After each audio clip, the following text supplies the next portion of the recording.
Hi guys, good evening. आज का video हम बना रहे हैं शाम 5 बजे और आज तारीख है 14 नवंबर। आजकल सुबह थोड़ा सा टाइम नहीं मिलता है। आजकल मैं सुबह सुबह उठते ही पहले क्लासेस पढ़ा देता हूँ, तो मैं सबको फ्री कर देता हूँ। वरना दिन भर स्टूडेंट्स जो होते हैं वो वेट करते रह जाते हैं हमारी क्लासेस का। तो इससे बेहतर है कि मैं सुबह ही क्लास पढ़ा देता हूँ, ताकि वो अपने अकॉर्डिंग जब चाहें वो रिकॉर्डिंग्स देख लें और उस हिसाब से उनको भी इजी पड़ता है और मुझे भी बहुत इजी पड़ता है। तो इसीलिए आजकल सुबह हम वीडियो नहीं बना पा रहे हैं। और मीनवाइल पिछले कुछ दिनों से मैं थोड़ा सा बिजी चल रहा था, तो वीडियो नहीं बना पाया। इस बीच आप लोग के ढेर सारे मैसेज आए, जैसे कुछ मैसेज आए थे मुझसे।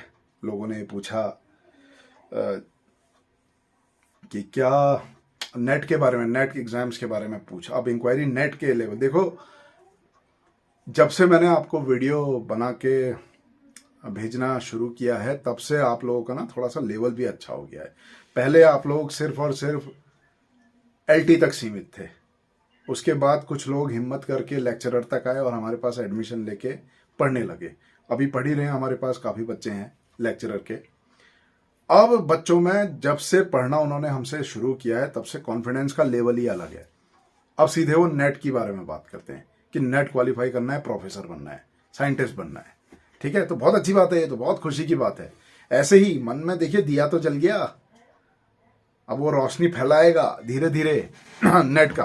तो नेट के बारे में मुझसे पूछा गया है कि नेट के बारे में थोड़ी सी जानकारी दें। तो नेट के बारे में ये है जानकारी कि साल में 2 बार इसके एग्जाम होते हैं। CSIR इसके एग्जाम कंडक्ट कराता है और इसमें ऐसा कोई स्पेसिफिक कट ऑफ नहीं होता। हर बार एग्जाम में इसकी कट ऑफ चेंज होती है। 50-55% के आसपास इसकी कट ऑफ रहती है, कभी 45 भी चले जाती है, डिपेंड्स कि पेपर कैसा आया है। और इसके पेपर में आपको जो चीज़ पढ़नी है वो 3 चीज़ें बहुत इंपॉर्टेंट पढ़नी है। नंबर 1 जेनेटिक्स, ठीक है, 3 नहीं कह सकते, 3-4 चीज़ें हैं, मैं बता देता हूँ आपको। जेनेटिक्स पे होल्ड आपका बिल्कुल ऐसा होना चाहिए, ज़बरदस्त। और दूसरा होल्ड आपका बायोकेमिस्ट्री पे बहुत तगड़ा होना चाहिए। इकोलॉजी पे आपका, इन्वायरमेंटल साइंसेज जो होती हैं उस पे आपका बहुत अच्छा होल्ड होना चाहिए। और चौथा माइक्रोबायोलॉजी पे, ठीक है, माइक्रोबायोलॉजी और ये लैब्स से रिलेटेड जो चीज़ें होती हैं इन पे तो हम ये सब बहुत अच्छे से पढ़ाते हैं अपने बैचेस में। जेनेटिक्स की तो मैं स्पेशल क्लासेस लेता हूँ। नॉर्मल बायोलॉजी की क्लासेस जो चलती हैं उसके अतिरिक्त एक जेनेटिक्स का अलग से मैंने बैच बनाया हुआ है, 1-2 बैच बनाए हुए हैं। तो उसमें मैं स्टूडेंट्स को जोड़ के जेनेटिक्स बिल्कुल अलग से पढ़ाता हूँ, ठीक है। और वो बहुत अच्छे लेवल की हम जेनेटिक्स उनको पढ़ा रहे हैं। तो ये सब आप तैयारी करके जाएंगे तो श्योर शॉर्ट आपका ये नेट में सिलेक्शन हो जाएगा, ठीक है। इसके फॉर्म कब आते हैं आप देखते रहिएगा, CSIR की वेबसाइट पे उस पर क्लियर आता है। तो नेट की तैयारी करिए। इसका पेपर 2 हिस्सों में बटा हुआ होता है, पार्ट ए, पार्ट बी और पार्ट सी, 3 हिस्सों में शायद बटा हुआ होता है। तो एक में तो जनरल क्वेश्चन आते हैं, जनरल एप्टीट्यूड, जीके नहीं आती है, जनरल रीजनिंग टाइप क्वेश्चन आते हैं, थोड़ा बहुत दिमाग लगाने वाले, जो बहुत सिंपल होते हैं। 9-10th लेवल की मैथ्स आती है, वो आप कर ही सकते हैं, ठीक है। दूसरे पेपर में दूसरा जो पार्ट होता है उसमें बायोलॉजी से रिलेटेड क्वेश्चन आते हैं, लेकिन वो थोड़े से लो स्टैंडर्ड के होते हैं। और तीसरा जो इसका पार्ट होता है क्वेश्चन पेपर का, उसमें बहुत ही टेढ़े क्वेश्चन आते हैं, मोस्ट कॉम्प्लिकेटेड क्वेश्चंस। लेकिन वो भी हो जाते हैं, अगर आपका थोड़ा सा सब्जेक्ट पे कमांड अच्छा है तो वो भी सिलेक्शन हो जाते हैं। तो ये तो रही नेट की बात, ठीक है। नेट का एग्ज़ाम दीजिए, बिल्कुल दीजिए। मैं तो चाहता हूँ पूरा हिंदुस्तान नेट का एग्ज़ाम दे, क्यों नहीं दे। जब दिमाग है, जब पढ़ रहे हैं तो क्यों नहीं दोगे, ज़रूर देना, ठीक है। कोई दिक्कत होती है तो मुझे 6396007207 220 ये नंबर है हमारा, 6396007220। इस पे आप हमें क्या भेज सकते हैं, इस पे आप हमें मैसेज भेज सकते हैं, व्हाट्सएप, कोई भी इंक्वायरी हो तो। और बैच से रिलेटेड, हमारे बैच से जुड़ने से रिलेटेड भी कोई इंक्वायरी हो तो आप इसी नंबर पे मुझे व्हाट्सएप कर सकते हैं, ऑलराइट। दूसरा क्वेश्चन ये है कि क्या सर दूसरे ग्रह पे भी जीवन है, क्या एलियंस होते हैं। और एलियंस, इनका बड़ा लंबा क्वेश्चन है, ठीक है। तो उसका मोटे मोटे तौर पे यह है कि क्या दूसरे ग्रह पे जीवन है, क्या एलियंस होते हैं, क्या वो हमसे ज़्यादा एडवांस हैं, और हम बायोलॉजी क्यों पढ़ रहे हैं, हम फिर ऐसी साइंस क्यों नहीं पढ़ रहे हैं जिसमें उनकी भी हम स्टडी करें?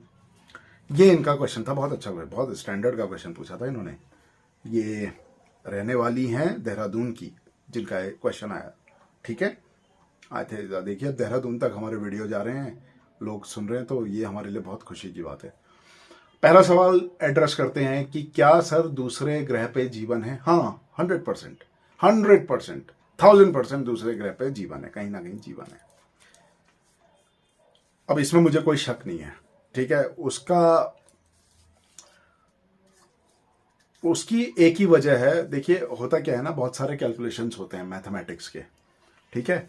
मैथमेटिक्स का जो खेल है वो प्रोबेबिलिटी पर डिपेंड करता है, और प्रोबेबिलिटी इस बात की ओर को इशारा करती है कि हाँ दूसरे ग्रह पे भी जीवन हो सकता है, क्योंकि इतने ज़्यादा प्लैनेट्स हैं, इतने ज़्यादा सूरज हैं इस पूरे ब्रह्मांड में, कि ये कहना कि सिर्फ हमारे ही ग्रह पे जीवन है तो ये तो बड़ी बचकानी बात हो जाएगी।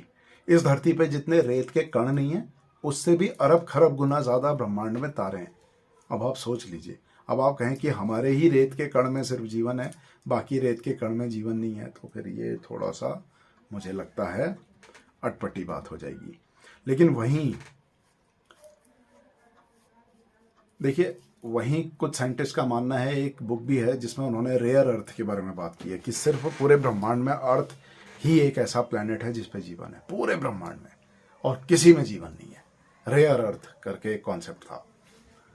तो चाहे दूसरी जगह जीवन हो या चाहे दूसरी जगह जीवन ना हो, दोनों ही कॉन्सेप्ट हमारे लिए बहुत बहुत बहुत गंभीर हैं, डराने वाले हैं। पहला इसलिए डराने वाला है, मतलब कि अगर दूसरी जगह मान लीजिए जीवन नहीं है तो हम अकेले हैं, ये अपने आप में एक डरावनी चीज़ है कि सिर्फ हम अकेले हैं। सूरज खत्म तो पूरे लाइफ खत्म, सब खत्म, ये हमारे अगल बगल आस पड़ोस इतनी टेक्नोलॉजी सब खत्म, ब्रह्मांड खत्म हमारे लिए, ठीक है। फिर कौन एक्सप्लोर करेगा चीज़ें? और अगर दूसरी जगह जीवन है तो ये भी हमारे लिए घबराने वाली बात है। क्या वो जीवन हमसे ज़्यादा एडवांस है? क्या वो हम पे आक्रमण तो नहीं करेगा? तब हमारा क्या होगा? क्या वो यहाँ आके हमारे रिसोर्सेज को कैप्चर कर ले? तो धरती पे ऐसा क्या है जिसकी वजह से वो आ सकते हैं? धरती पे सबसे महंगी चीज़ क्या है? पानी। पानी तो ब्रह्मांड में और जगह भी है। धरती पे दुनिया की सबसे महंगी चीज़ पाई जाती है, जो है लकड़ी, वुड। वो कहीं और नहीं पाई जाती है ब्रह्मांड में। चट्टान दूसरी जगह पाई जाती है, रेत दूसरी जगह भी पाई जाती है हर प्लेनेट पे। पानी, बड़े बड़े उल्का पिंड हैं जो बर्फ के बने हैं, तो पानी भी ब्रह्मांड में है। बाय द वे, जो अर्थ पे पानी है वो अर्थ से भी ज़्यादा पुराना है, सोलर सिस्टम से भी ज़्यादा पुराना है। ब्रह्मांड के जब बना था तब के ज़माने का पानी रहा होगा। तो आप ये सोच लीजिए कि पानी के, जैसे कॉन्सेप्ट में पढ़ रहा था उसमें ये था कि पानी की वजह से हो सकता है हम तक परग्रहवासी एलियंस जिनको आप बोलते हैं वो आ जाएं। लेकिन मुझे ऐसा नहीं लगता है, क्योंकि पानी ब्रह्मांड में बहुत सारी जगह है, तो कोई इतनी दूर पानी के लिए तो नहीं आएगा। लेकिन अर्थ में सिर्फ एक चीज़ ऐसी है जो बहुत रेयर है, जो ब्रह्मांड में कहीं और नहीं है, वो है लकड़ी, वुड। तो वो सबसे महंगी चीज़ है, सबसे कीमती चीज़ है, ठीक है। अब आपका दूसरा क्वेश्चन है कि क्या सर एलियंस होते हैं? एलियंस एज सच आप ये कह रहे हैं जो हमको यहाँ धरती पे आके यूएफओज में आते हैं,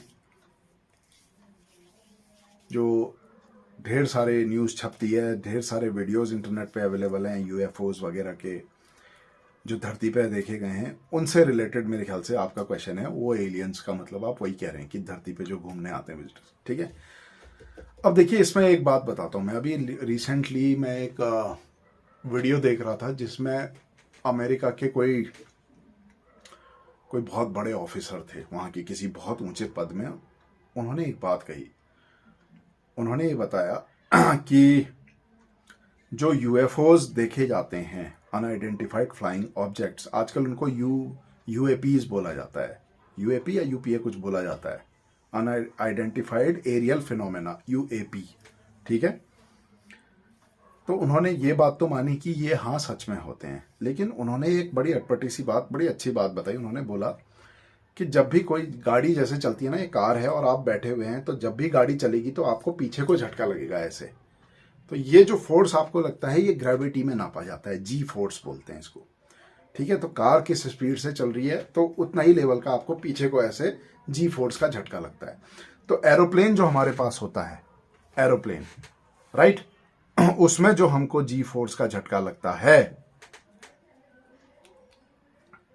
वो करीब करीब फाइटर प्लेन जो होते हैं उनमें हमको 9, 8, 10, 15G यहाँ तक का हमको झटका लगता है और वो असहनीय होता है। 15G के जैसे जैसे ऊपर चले जाता है फोर्स तो ब्लैकआउट हो जाता है, मतलब आंखों के आगे अंधेरा छा जाता है, नसें फटने को हो जाती हैं, खून निकल सकता है, आदमी की डेथ हो सकती है। इससे ज़्यादा ग्रेविटी फोर्स वो झटका हम बर्दाश्त नहीं कर सकते, बिल्कुल नहीं कर सकते हैं। तो जो एरोप्लेन, जो फाइटर पायलट्स हमारे पास होते हैं, उन लोग की ट्रेनिंग इस तरीके से कराई जाती है कि वो उस जी फोर्स को सहन कर सकें। लेकिन ये जो यूएफओज देखे गए हैं, जानते हैं ये किस लेवल के जी फोर्स पैदा करते हैं? 1000, 10,000, 2000 ग्रेविटी, इस लेवल के जी फोर्स पैदा कर रहे हैं। 1000G, 2000G, मतलब ये इतनी स्पीड में हवा में उड़ रहे हैं। और अब इसके अंदर अगर कोई लाइफ फॉर्म है जो इनको चला रही है तो वो कितनी उन्नत है, आप इस बात से अंदाजा लगा लीजिए। एक्चुअली मैं एमएससी में जब मैं था तो मैंने तभी से इस टॉपिक पे बहुत गहरी रिसर्च करी।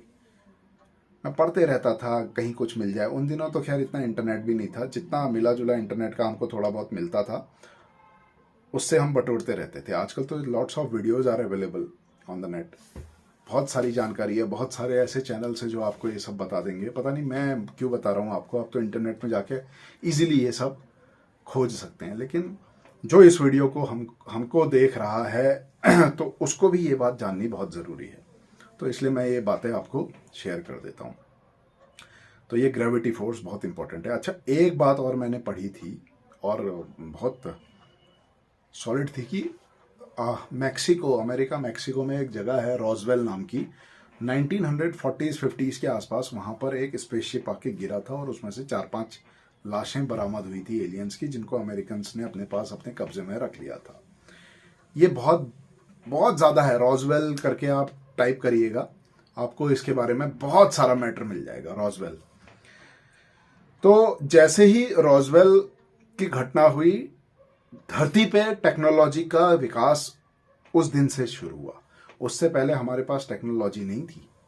रॉसवेल की उड़न तस्तरी धरती पे गिरी, वहाँ के रिवर्स इंजीनियरिंग करी, मतलब उस उड़न तस्तरी को खोल खोल के उसके पुर्जे निकाले, उसके पुर्जों को देखा गया, स्टडी किया गया और उनकी कॉपी करके, नकल करके हमने चीज़ें बनाई, ट्रांजिस्टर्स बनाए। ट्रांजिस्टर के बनने से कंप्यूटर में परिवर्तन आया, कंप्यूटिंग की शक्ति बढ़ी, कैलकुलेशंस की शक्ति बढ़ी और टेक्नोलॉजी का विकास हुआ। ये ठीक उस घटना के बाद से हुआ। एक बहुत बड़े साइंटिस्ट हैं, फिजिसिस्ट हैं एक्चुअली, जिनका नाम है बॉब लाजार। बॉब लाजार ही है शायद उनका नाम, आप देखिएगा। और डॉक्टर स्टीवन ग्रीर करके हैं एक, उनका भी वीडियोस आप देख सकते हैं। तो ये सब इंटरनेट पे अवेलेबल हैं, ये सब आप देखिए अगर आपको इस टॉपिक में बहुत ज़्यादा इंटरेस्ट है तो। एक बात जो मुझे सबसे अटपटी लगी वो ये लगी कि उड़न तस्तरियों के अंदर जो एलियंस होते हैं, ऐसा माना जाता है कि एलियंस हैं जो चला रहे हैं। वो जो एलियंस हैं उनमें हड्डी, मांस सब कुछ है, आंखें सब कुछ है, पर उनमें लाइफ नहीं है। वो रोबोट्स हैं, ऐसे रोबोट्स जो मांस और हड्डी के बने हुए हैं। कैन यू इमेजिन टेक्नोलॉजी कितनी आगे बढ़ गई है? मतलब आप किसी इंसान को, किसी ह्यूमंस को इमेजिन करिए और मान के चलिए कि वो रोबोट है, वो इंसान नहीं है, उसमें लाइफ नहीं है, तो वो भी रोबोट्स हैं। ऐसा क्यों कह रहा हूं? क्योंकि उनमें कोई भी रिप्रोडक्टिव ऑर्गन नहीं पाया गया। आज तक ऐसी एक रिपोर्ट नहीं मिली जहां एलियन की बॉडी रिकवर हुई और उसमें रिप्रोडक्टिव ऑर्गन्स पाए गए हों। एलियंस की बॉडी रिकवर होने के बहुत सारे एग्जाम्पल आपको इंटरनेट पे मिल जाएंगे। कभी ये घटना, कभी वो क्रैश, कभी ये नाजी जो थे वर्ल्ड वॉर में, उन्होंने भी कैप्चर किया एक एलियन। बहुत सारे आपको इस तरीके के मिल जाएंगे। अब कितने झूठ हैं कितने सच हैं ये तो भगवान जाने, ठीक है। लेकिन अगर हम उसको सच मान के चलें, सच मानते मानते अगर हम थोड़ा एक स्टेप आगे बढ़ें तो हमको ये पता चलता है कि उनमें रिप्रोडक्टिव ऑर्गन नहीं देखने को मिले। अब कोई भी रोबोट बनाएगा तो उसमें रिप्रोडक्टिव ऑर्गन थोड़ा ना बनाएगा, आप सोचिए ना इस बात को। तो वहां से ये कॉन्सेप्ट आया था। तो एलियंस के बारे में ये जानकारी थी। आई होप आपको ये नॉलेज थोड़ी सी पसंद आई होगी। और एलियंस के बारे में आप लोग पढ़िए। अब हम आपका एक क्वेश्चन ये था कि हम धरती पे ही बायोलॉजी क्यों पढ़ रहे हैं, हम क्यों पढ़ रहे हैं बायोलॉजी, हम पूरे ब्रह्मांड के अकॉर्डिंग बायोलॉजी क्यों नहीं पढ़ रहे हैं। हम इसलिए नहीं पढ़ रहे क्योंकि हमको बाहर की बायोलॉजी कुछ पता ही नहीं है। हमारी जो लाइफ है वो कार्बन बेस्ड लाइफ है, समझ रहे हैं। कार्बोहाइड्रेट, प्रोटीन, फैट्स, जितने भी हमारे शरीर के अंदर कंपाउंड्स पाए जाते हैं, सेल्स पाए जाते हैं, वो कार्बन के ही बने हुए हैं, कार्बन, हाइड्रोजन, ऑक्सीजन के। तो इसको बोलते हैं कार्बन बेस्ड लाइफ। क्या पता दूसरे प्लेनेट में दूसरे एलिमेंट के बेसिस पे लाइफ हो, तो हमको तो पता ही नहीं है ना। अगर हमको दूसरी चीज समझनी है तो हमको अपनी चीज को पहले बहुत अच्छी तरह समझना होगा। जब हम वो समझ के पूरे सक्षम हो जाएंगे तभी तो हम दूसरी चीज समझ पाएंगे। तो यहाँ ये लाइफ पढ़ना, यहाँ के सारे कॉन्सेप्ट्स को समझना, ये हमारे लिए बहुत ज़्यादा ज़रूरी हो जाता है। ठीक है। और ये टॉपिक ऐसा है ना, ये थोड़ा आपको अपने सब्जेक्ट से दूर ले जाएगा, अपनी पढ़ाई से दूर ले जाएगा। अगर आप इसमें घुस गए, आपको बड़ा मज़ा आएगा, इंटरनेट में बहुत मज़ा आएगा, लेकिन सफ़र क्या करेंगे आप, नुकसान क्या होगा, आपसे आपकी पढ़ाई छूट जाएगी। जो पढ़ के आप कंपटीशन निकाल सकते हैं, किसी एग्ज़ाम में क्वालिफाई कर सकते हैं। हाँ, एक बार एग्ज़ाम निकल जाए, क्वालिफाई हो जाए, उसके बाद आपके पास पूरी ज़िंदगी पढ़िए, पढ़ते रहिए, इस बारे में रिसर्च करिए। जैसे हम आज की डेट में खूब पढ़ते हैं ये सब चीज़ें। ठीक है। तो आप लोग भी इस स्टेज में आ जाएंगे एक दिन, जहाँ आपके पास एक सिक्योर जॉब होगी, फाइनेंशियल सिक्योरिटीज़ होगी, मेंटल स्ट्रेस नहीं होगा। बस उसके बाद आपने यही सब 1-1 घंटा 2-2 घंटा रोज़ पढ़ना है। इस बारे में तो मैं आज बोलना स्टार्ट करूं तो अगले 1-2 सालों तक कंटिन्यूअस रोज वीडियो बना सकता हूं। इतना ज्ञान है मेरे पास, मैंने इतनी ज़्यादा रिसर्च कर रखी है इस टॉपिक पे। लेकिन अब मुझे ऐसा लगता है कि वो यहाँ पर बताना उतना सही नहीं है।